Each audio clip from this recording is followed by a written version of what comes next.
Então, deixa eu convidar aqui os demais panelistas, o Fábio Rego, do BNDES, por favor, Fábio, e o Bruno Vieira, da Apex também. Prazer estar aqui com vocês.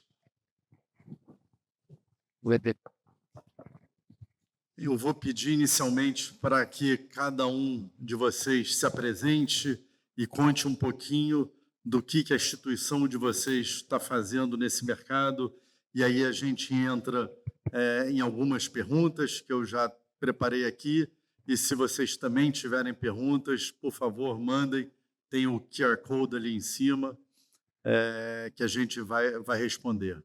Tá bom? Fábio, quer começar?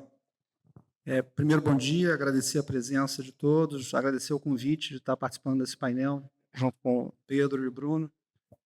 O BNDES se enxerga como um parceiro da Bifor e, desde o início, tem conversas com a Bifor, vê com muito bons olhos, né, a criação de uma via, né, de criação de mercado de acesso para empresas pequenas e médias, de modo geral. Rapidamente me apresentando, eu sou o Fábio, sou executivo da área de mercado de capitais, lidero o time que faz investimentos e acompanha empresas, investimentos em equity direto, de venture capital, private equity, mas também ações negociadas em bolsa, principalmente ações de empresas de menor porte. Estou aqui pelo banco representando e trazendo várias mensagens, né? Queria depois, mais adiante, falar um pouquinho do programa que o banco criou para estimular empresas a acessarem o mercado de bolsa, em particular com algumas métricas mais favoráveis para mercado de acesso. É um prazer estar aqui. Obrigado pelo convite. Espero contribuir aqui e criar aqui uma narrativa que estimule emissores, né, empresas, venham e busquem esse caminho de mercado de capitais. Bruno. Boa noite, pessoal. Pedro, Fábio, obrigado pela companhia. E Bifor, obrigado pelo convite. É um prazer enorme estar aqui representando a Apex. Falar bem rapidamente da Apex, nós somos uma instituição financeira capixaba de mais ou menos 12, 13 anos de existência. A gente tem 3 principais áreas, 4, na verdade. A primeira área é a nossa gestora, uma gestora focada em estratégias de longo prazo, em ativos alternativos. Sempre ou quase sempre equity, né? Então, a gente tem um Real Estate Private Equity, que foi como a gente nasceu. Se alguém que conhece a Orla de Vitória, né, ou a região de Vitória, deve ter visto o logo da Apex em vários dos empreendimentos imobiliários daquela região, né? A gente tem bastante orgulho de ter feito parte e ter colocado o nosso DNA nessa, né, que é uma das, que a gente julga uma das principais cidades aí dentre as capitais. Numa segunda estratégia dentro da gestora, o Private Equity tradicional, onde a gente tem posição em uma série de empresas, inclusive a Wine, né, que estava aqui presente no painel anterior.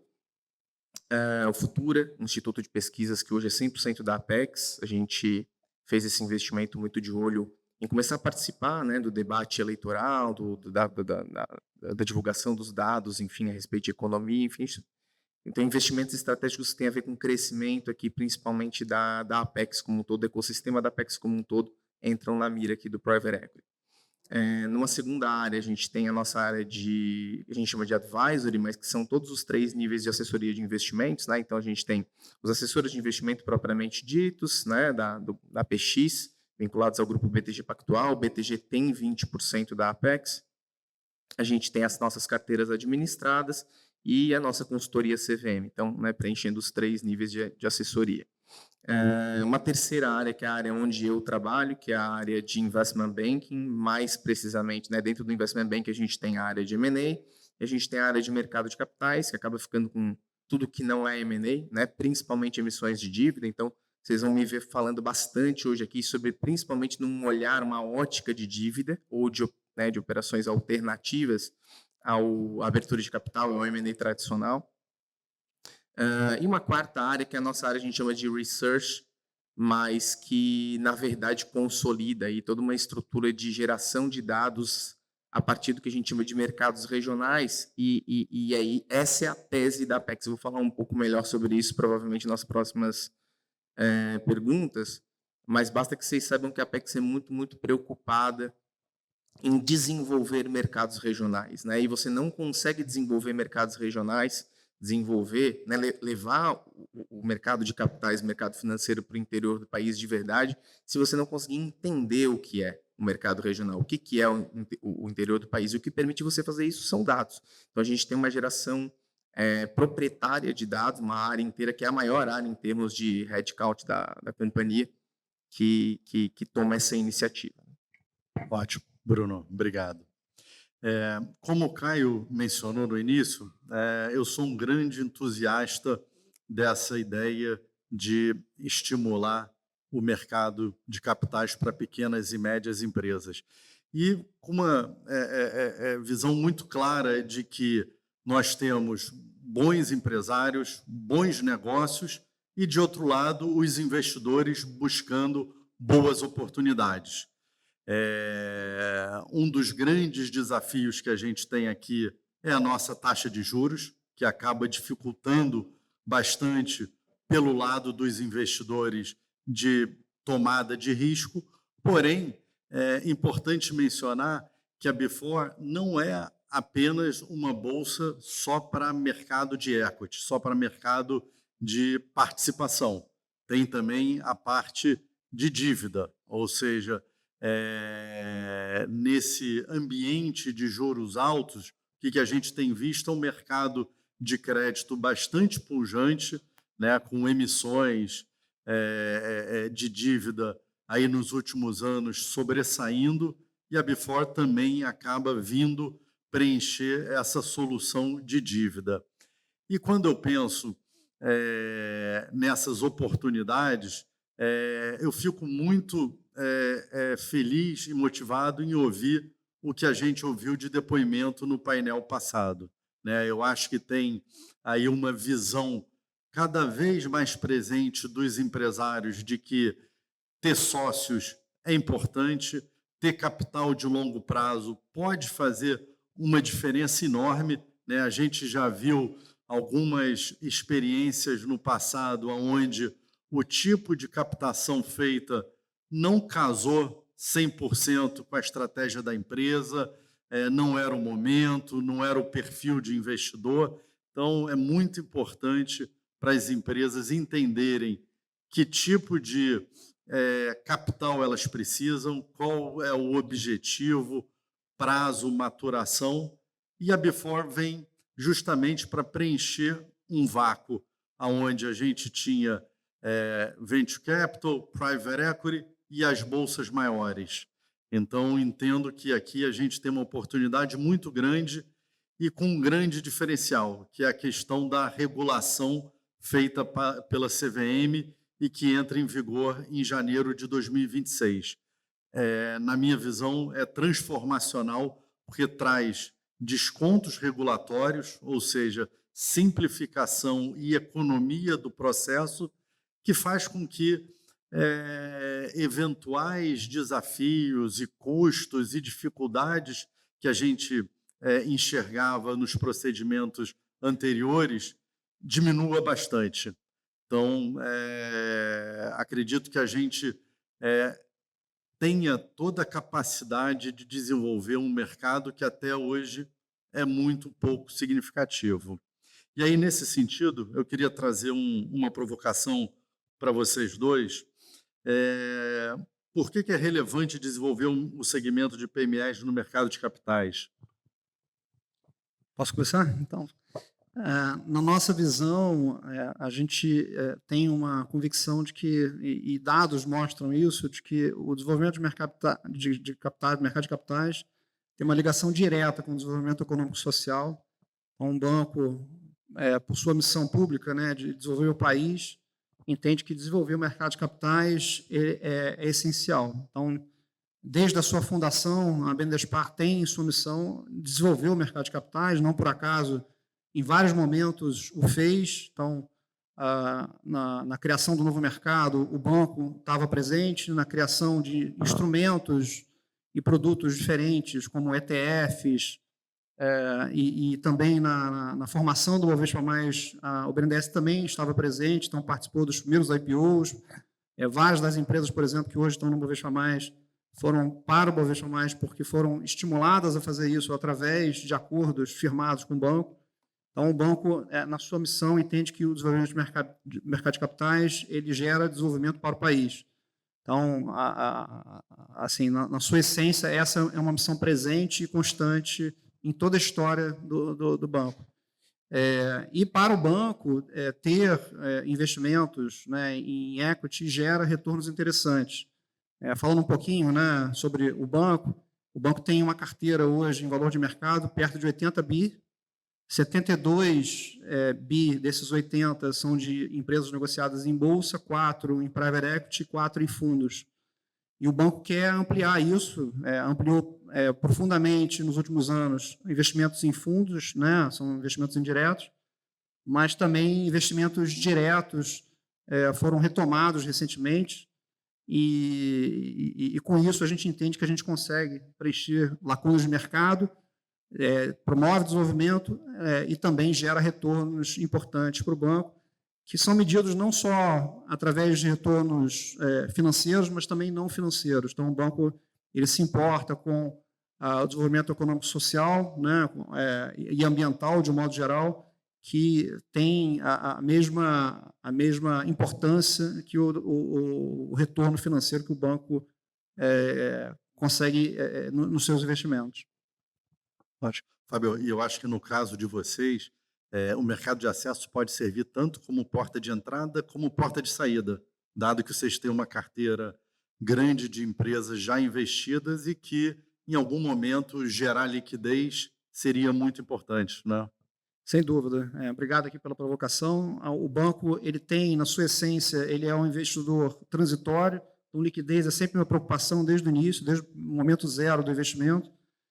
E ter, desde a partida, uma empresa negociada em bolsa é algo que, para o banco, traz facilidades, é de uma importância grande. E por isso, né, estimular pequenas, médias empresas a virem a mercado e terem suas ações negociadas em bolsa é algo de extrema importância para o banco. Bruno, deixa eu te perguntar um outro ponto aqui. Quais são os critérios que vocês consideram importantes no momento de participar de uma oferta? Boa. Eu vou me permitir dar uma contribuição na tua pergunta anterior, porque eu acho que essa pergunta, ela não é só, para mim, a pergunta, acho que talvez mais importante aqui do painel, mas ela tem tudo a ver com o nosso DNA pessoal da Apex, né? Fazendo uma longa história curta, né? Há 30 anos atrás, o mercado de capitais, o mercado financeiro como um todo, era um mercado, poxa, não tinha digitalização, né? Então, você dependia imagina, você ia vender um papel. Já pararam para pensar como era vender um papel no final dos anos 80, começo dos anos 90? Você tinha um papel, literalmente um papel físico, que você precisava, né, imprimir em várias vias, lá no, sei lá, no 6º andar de um prédio da antiga, era na Avenida Paulista, né, o coração financeiro do país, e você descia alguns andares para vender para as pessoas do 5º, do 4º andar, do prédio do lado, da rua do... Então, a proximidade física entre as instituições financeiras era importante. O tempo passou, a digitalização veio, e a gente viu, principalmente nos mercados mais maduros do mundo, um processo de descentralização do mercado financeiro.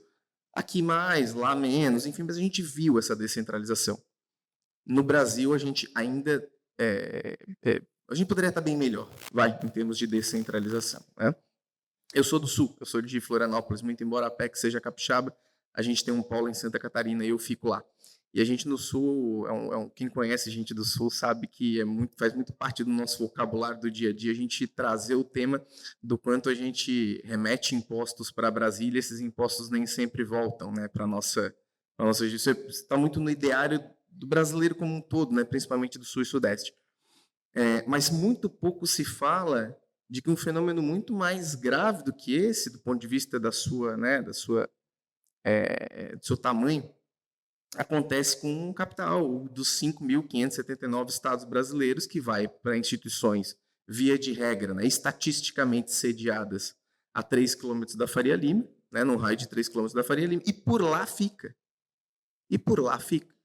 Então, a poupança de todos os brasileiros é remetida para um lugar e não é igualmente, muito longe disso, não é igualmente redistribuída. Eu acho que Eu estou falando isso por quê? Primeiro, porque a nossa tese da Apex é o desenvolvimento de mercados regionais, como eu já falei, mas também porque, Pedro e Fábio,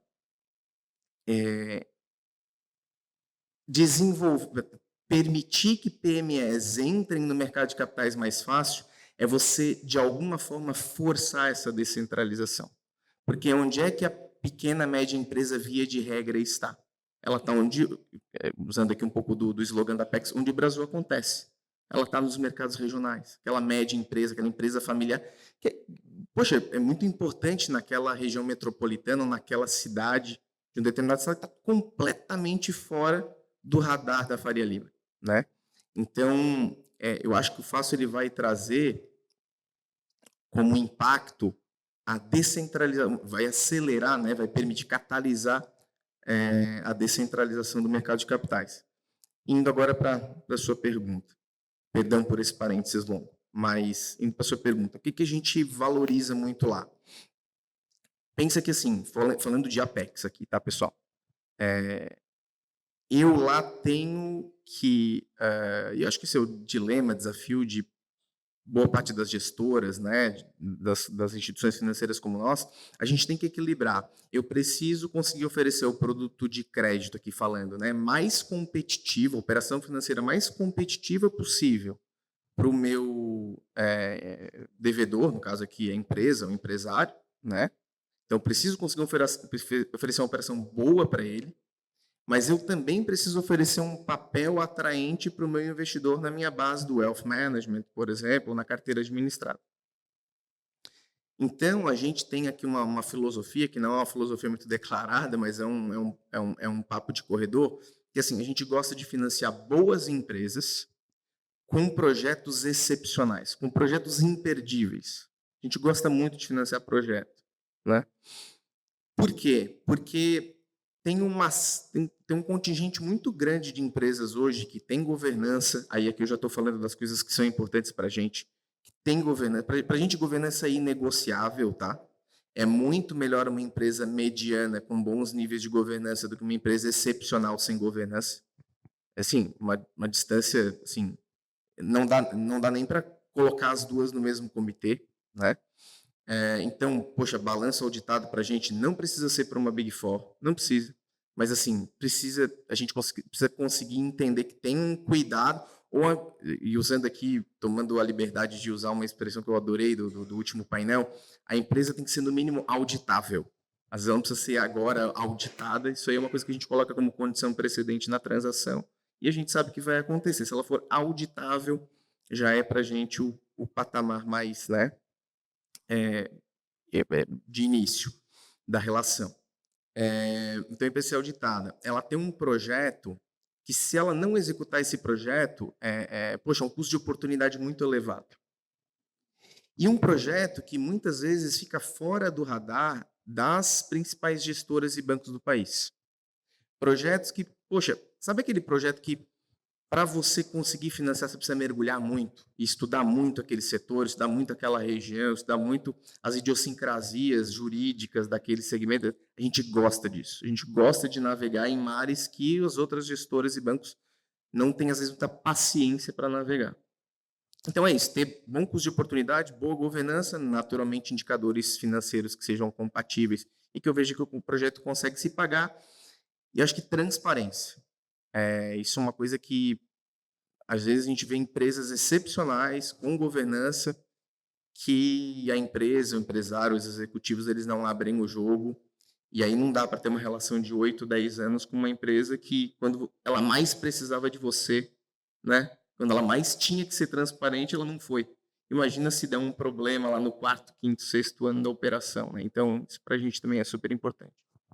Bacana. Deixa eu trazer aqui um ponto, e aí queria ouvir vocês dois, questão de precificação, né?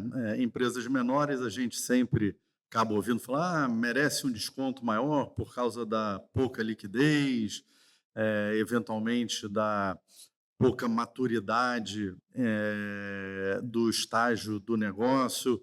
Fábio, me conta um pouquinho como que vocês lidam com isso e até que ponto que uma operação sair listada numa bolsa não facilita o processo interno de decisão de vocês, uma vez que vocês podem muito mais acompanhar e validar o que outros investidores ou uma gama, um grupo de investidores determinou. Me conta um pouquinho aí como que vocês veem esse processo de, uma vez identificado uma boa empresa, negociação de preço e de participação.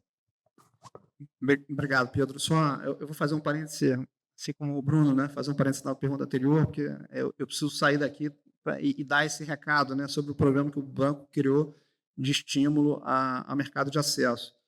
Então, fazendo um pouco da propaganda do programa criado pelo banco, no início de 2024, o banco criou parâmetros que permitam ao banco investir e ancorar ofertas públicas, e alguns desses parâmetros eles são melhores para mercados de acesso.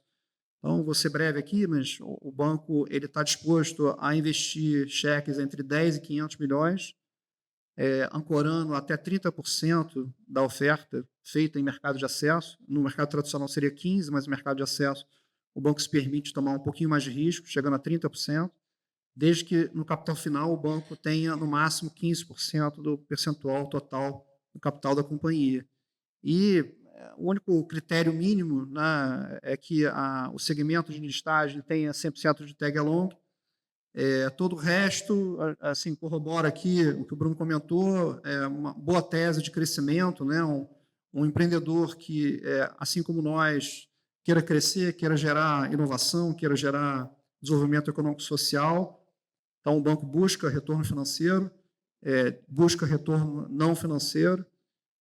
Ser uma empresa auditável também é essencial, né? Não necessariamente por Big Four. E a governança é algo que a gente pode também construir em conjunto com a companhia, né?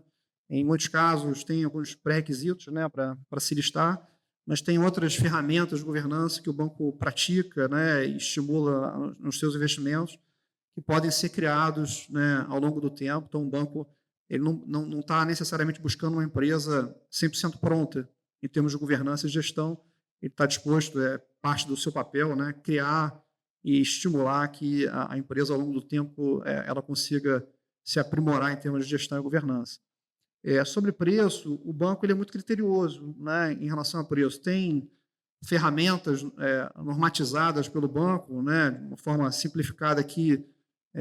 Em alguns casos fazemos por múltiplo, em outros por fluxo de caixa descontado. Então, tem uma avaliação criteriosa de preço. Então, o banco busca, né, essa rentabilidade. Em alguns casos, usa alguns prêmios de liquidez ou prêmios de governança, prêmios eventualmente ligados a risco de inovação ou risco de implementação. Então, em alguns casos, podemos usar também alguns prêmios.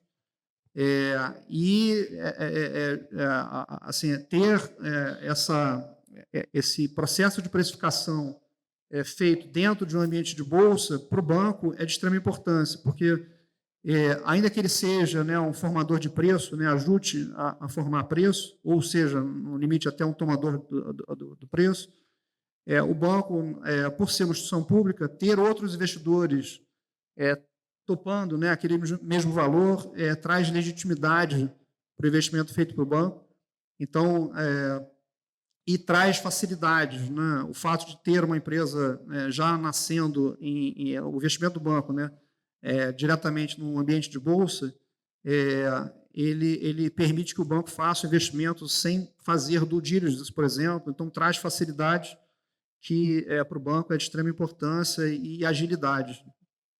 E toda a transparência que o processo traz, né? Eu acho que acaba ajudando muito a todo o processo interno, né, a passar pelas etapas, dado que é uma coisa transparente e tendo outros acionistas ou potenciais investidores entrando nessa mesma condição, né? Só para finalizar, o fato de estar em ambiente de bolsa, ele também desobriga o banco a firmar, por exemplo, um acordo de acionistas. Em alguns casos pode ser desejável ter um acordo de acionistas, mas, em geral, no private equity, o acordo de acionistas ele é uma obrigação. O fato de estar em ambiente de bolsa também traz essa outra facilidade, porque a gente pode até vir a negociar, né, algum acordo que dê ao banco alguns privilégios, mas, de um modo geral, isso não é uma obrigação, isso também é uma facilidade.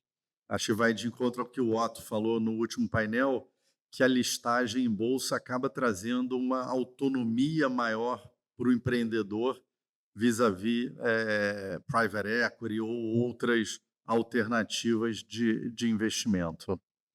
Caminhando aqui para o final, porque o nosso tempo é curto, deixa eu perguntar para vocês dois, que tem alguma tese ou setor que vocês têm alguma preferência, que vocês estão olhando com mais carinho, e no caso do BNDES, se vocês consideram lançar fundos com mandatos específicos para pequenas e médias empresas. Quer começar, Bruno? Claro. Bom, a gente está em máxima histórica de juros, né? Então, naturalmente, papéis isentos, em geral, nos atraem muito. Em ordem, debêntures de infraestrutura e outros papéis vinculados à infraestrutura, figurando aqui em primeiro lugar, né, no nosso interesse. E a explicação disso é bem simples. A gente entende que tem uma carência muito grande do estoque de infraestrutura no Brasil, né, e todo apoio que todas as instituições puderem dar, inclusive eu sei que o BNDES também é um dos principais financiadores, é importante que a gente dê, né, a infraestrutura que vai permitir que, no fim do dia, todas essas empresas listadas aqui e tudo mais consigam, de fato, extrair seu máximo potencial, né? Então, debênture de infraestrutura disparado o papel que a gente mais gosta. Num segundo layer, operações imobiliárias, né, que também são papéis que a gente consegue isenção, e por isso a gente consegue aquele equilíbrio que eu comentei, de colocar um custo ainda assim mais ou menos equilibrado na ponta para o devedor, né, e oferecer um papel interessante para o meu investidor.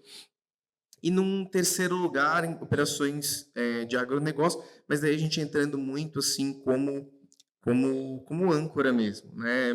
Botando menos capital próprio ali, porque no caso do agronegócio eu acho que tem algumas complexidades que muitas vezes elas não são levadas em consideração por investidores institucionais, e que a gente viu agora o que deu, né? Algumas gestoras que entraram nesse mercado de agro, achando que era uma coisa mais ou menos ali como um CRI, né? Fazer um CRA era mais ou menos a mesma coisa, fazer um CRI muito diferente, né? Imaginem vocês emprestarem para um produtor rural que, poxa, né? Se você quiser cobrá-lo, você tem que, né, algumas horas de viagem, né? Em 3, 4 condição diferente aí, então, né, um cara que paga primeiro aquele cara que ele cruza no supermercado, num momento de crise, naturalmente. Então, a gente tem complexidades aqui no mundo do agronegócio, a gente entra muito mais ancorando a oferta e distribuindo para institucional o restante. Mas eu acho que é basicamente esses três, e naturalmente, né, como eu falei, eventualmente papéis que não sejam isentos, uma debênture tradicional, por exemplo, enfim, um FDIC, mas que a gente entende que tem uma oportunidade excepcional ali e que a gente é o player, ou um dos players mais bem posicionados para aproveitar. A gente estudar bem aquele segmento, aquela oportunidade e entrar ali. Isso a gente gosta também. Fábio? Pelo banco, a gente está buscando teses, tem algumas teses prioritárias, né? Acho que tem teses não apoiáveis pelo banco. O setor imobiliário geralmente é uma tese que o banco prefere não investir, para citar um exemplo, mas, de modo geral, é bem amplo assim, o número de setores apoiáveis pelo banco. Só que no equity o banco criou agendas prioritárias. Então, são 4 agendas prioritárias. A primeira é o que a gente chama de agenda verde.